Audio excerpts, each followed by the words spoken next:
వరుసగా ఐఎన్డీఏ కూటమిలో దెబ్బలు తింటున్నది కాంగ్రెస్ పార్టీ. అటు మమతా బెనర్జీ కాదు పొమ్మంది, తర్వాత అఖిలేష్ యాదవ్ కుదరదు పొమ్మన్నాడు. అట్లాగే ఎవరైతే ఆప్ దూరంగా ఉంది అంటే అని సంబరపడుతున్నటువంటి మోడీ టీంకి ఇప్పుడు రాహుల్ గాంధీ షాక్ ఇచ్చినట్టయింది. ఏంటంటే వరుసపెట్టి మళ్ళీ పొత్తులు ఖరారవుతున్నాయి.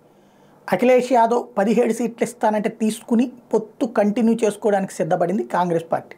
ఇది ఒక ఆస్పెక్ట్. అక్కడ ఉత్తరప్రదేశ్లో బీజేపీకి ఒక పెద్ద షాకింగ్ పరిణామం.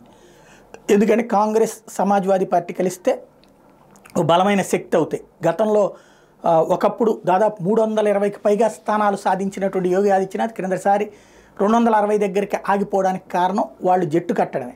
ఈ దఫా ఆ కారణంగా ఒక దెబ్బ ఉంటుంది.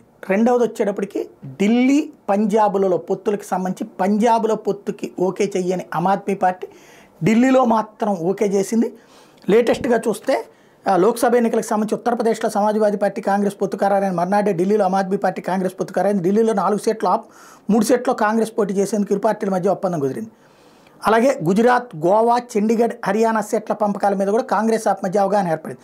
గుజరాత్లో 2 చోట్ల ఆప్, చండీగఢ్లోని ఏకైక స్థానానికి కాంగ్రెస్ పార్టీ, గోవాలో 2 సీట్లో చెరో చోట పోటీకి ఆమ్ ఆద్మీ పార్టీ వీళ్ళు ఒప్పుకున్నారు. ఇక ఓన్లీ పంజాబ్ మాత్రం ఇవ్వట్లేదు. టోటల్గా చూస్తే మోడీని గద్దెనెక్కించడమా గద్దె దించడమా అన్నటువంటి వైపుకి టోటల్ పోలరైజేషన్ విషయంలో రాహుల్ గాంధీ ఎట్టకేలకు సక్సెస్ అవుతున్నారు.